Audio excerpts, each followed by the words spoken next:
Chapter 7. Israel's Journey in the Wilderness. I saw that this people would have to flee into the mountains, and into a climate and country that the Gentiles would not desire. If we are not in such a place, I do not know where we will find one more undesirable than this. Brigham Young, JD 3:210. After the saints were driven from the United States, they camped in the Iowa Territory. This was their first stepping stone towards their new home in the desert. It was here that the 12 apostles adopted numerous families until Israel was divided into 12 tribes, or companies. As in ancient Israel, they were going into a wilderness where no one suspected they would survive. Similarly, they landed near a large body of salty water, which joined a small freshwater lake. They, too, would call the river joining them the River Jordan. After the rulership of Moses, Joshua and several other leaders, the Lord's kingdom was finally established, and only then did they enjoy peace, power and prosperity, with the Lord manifesting His pleasure in them. This will be repeated, but the day of deliverance is yet in the future. In the Utah Territory, the saints were forced together by the elements and the circumstances, to work together as a family. They had to build homes, farms and send out missionaries to gather the rest of Israel in a cooperative effort. The barren wilderness of Utah was a means of purification. Those who wanted to live in a better climate, more prosperous conditions, with an easier means of livelihood, were quick to leave this desert oasis. Some headed for the gold fields of California, others sold their possessions and joined the numerous caravans heading west. Brigham Young, with his usual scornful wit for apostates, gave some practical advice to those who were thus tempted to leave. If the people had done their duty and consecrated all their property to the Church of Jesus Christ of Latter-day Saints, they could not have gone away and lost their souls. I want to have you consecrate your property if you wish it, if not, do as you please about it.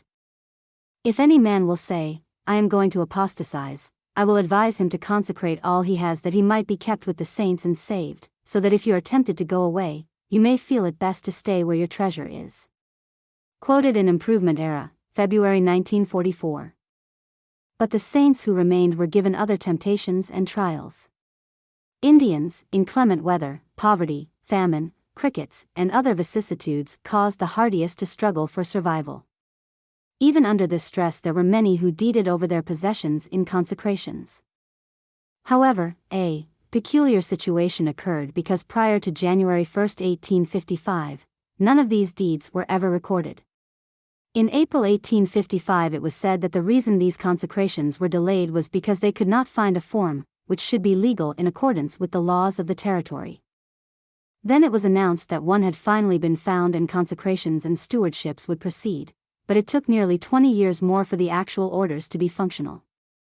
More disrupting elements plagued the saints when the Gentiles brought in their goods and wares. Competitive priced items and alluring luxuries were temptation enough, but added to this came Johnston's army. One must realize the odds that were against the saints even without these outside influences. Until 1861 the area of Utah was nearly 3 times that of the present state. To possess and people this inland empire was a challenge to the brain and brawn of every man, woman and child in the church, whether already settled in the valleys of the mountains or waiting eagerly the opportunity to migrate from the various centers of missionary activity where they had heard the gospel and cast their lot with the saints. For major phases of the work of empire building required the pooling of immense amounts of labor and capital. These were proselyting, immigration, colonization, and the making of public improvements. Impera, March 1944. All of the main functions of the church were attempts to draw the people together in cooperation. One of these projects of unification was their irrigation system. The task of bringing water, 5, 10, and 20 miles through canals cut deep into hard rock, along steep mountainsides and through soil containing roots of trees and brush was not accomplished by a few individuals. It required the united effort of an entire community. This was always taken into account in sending out colonizing companies. The size of the company depended upon the character of the irrigation project that must be undertaken as well as upon the number and size of the streams of water in the locality. When the canals were completed and water was brought to the land, there was usually enough for each man to irrigate a garden plot and a 10 or 20 acre farm. In the construction of the canal, each man was expected to contribute his labor and would receive water right, in proportion to his contribution. The canals and the streams of water became thus the property of the community. The social and economic results of cooperative irrigation are significant. The country was settled by colonizing communities rather than by individuals going out by themselves. Mormon Group Life, Erickson, page 41. There were very few attempts to once again get the order established. Some people had consecrated their possessions to the church during the 1850s, but the records indicate that the movement was practically terminated in 1858. Building the City of God, Arrington, Fox and May, page 75. In 1857, Lorenzo Snow, a chief advocate of United Order, said, "Take this people at the present time, consider what they possess, then inquire how many of them have consecrated their property, and you will find that the amount consecrated is a mere nothing compared with that which the people actually possess." JD 5 hours 65 minutes. The most successful effort in getting the people into the order was the establishment of a mercantile cooperative. In 1868, the first steps were taken towards a Zion's Cooperative Mercantile Institution, and branches of the cooperative were established in many of the settlements as stock companies. Everyone was given the opportunity to buy stock with cash, produce, or labor. The issue was, should the church hold her temporal power or lose it? Should the Gentile money agencies be permitted to exact tribute from the chosen people?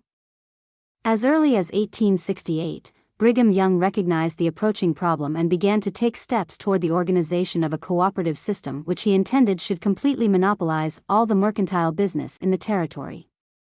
A year later his scheme was completed and there was put in operation a most comprehensive mercantile system entitled Zion's Cooperative Mercantile Institution. Mormon Group Life, Erickson, page 53. They helped distribute home manufactured goods, lowered the price of merchandise, created uniform prices, and distributed profits and earnings among the saints.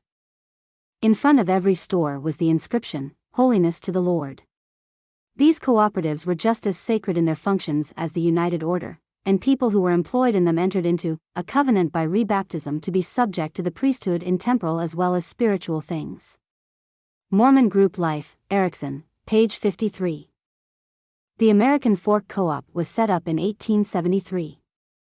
Their primary function was merchandising, manufacturing, and the incorporation of several other branches of industry. Company officers were appointed as president, vice president, secretary, treasurer, and board of directors. Not more than 5% of the profits could be held in their reserve fund. Stockholders had one vote for each share of stock. Dividends came in proportion to the amount of stock invested. This organization's capital was to be the medium through which the United Order could be established. The Mormon people felt the need for co-ops to protect their economy from being taken over by outsiders. The railroads brought in a flood of merchants, gold diggers, lawyers, and Gentile hucksters who were all attempting to get money from the Mormons. Some form of economic protection was sought for. When the Brigham City Cooperative was set up, a host of Mormon merchants began exchange with this movement. Over 80 Mormon merchants joined this wholesale house for their own protection from Gentile competition. George F. Smith commented on this. "I advise the saints to form cooperative societies and associations all over the territory, and to import everything they need that they cannot manufacture, and not to pay their money to men who use it to buy bayonets to slay them with, and to stir up the indignation of our fellow men against us." JD 13:124. Brigham Young was just as adamant on this principle of exchange and said, "How our friends, the outside merchants, will complain because we are going to stop trading with them. We cannot help it. It is not our duty to do it. Our policy, in this respect, hitherto, has been one of the most foolish in the world. Henceforth it must be to let this trade alone, and save our means for other purposes than to enrich outsiders.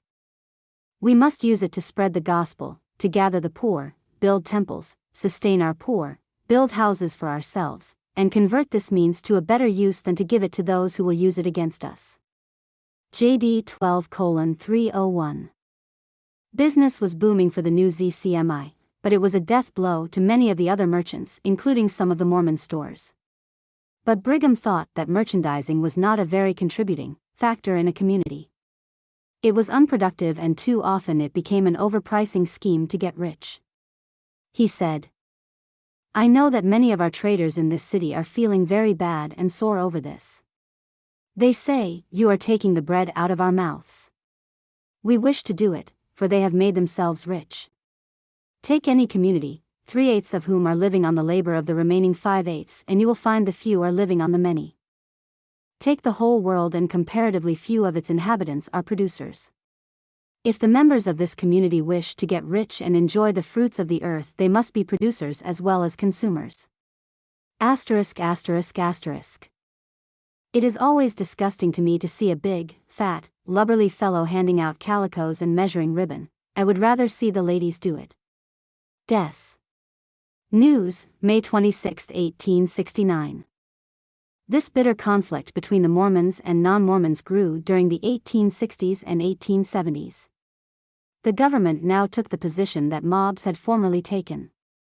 Not only did they send a whole army out west to put down the Mormons, but they began to hatch up numerous and unconstitutional laws to persecute, religiously uproot, and economically destroy the Mormon people.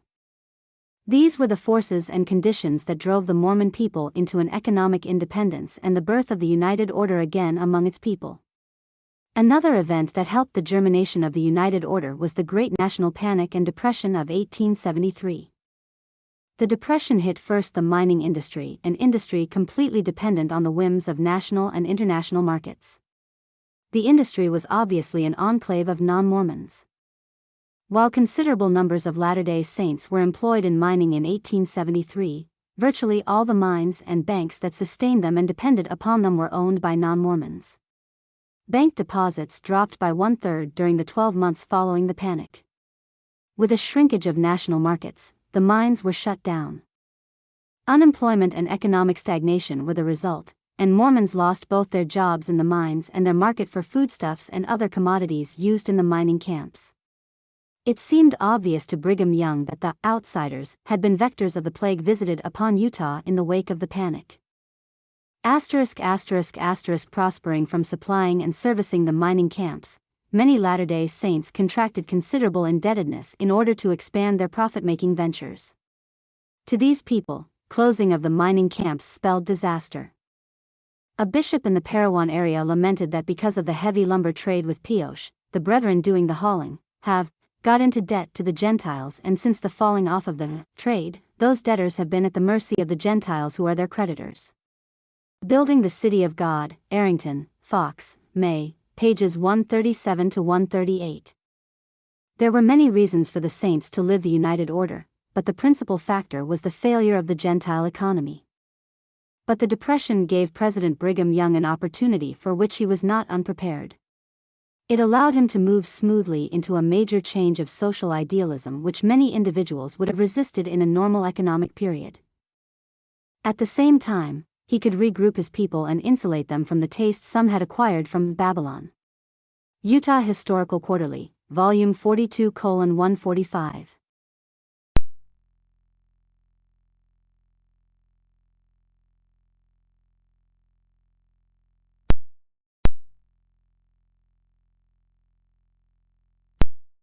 Thus, in retrospect, it was in the mid-1830s that the Church abandoned the practice of the United Order.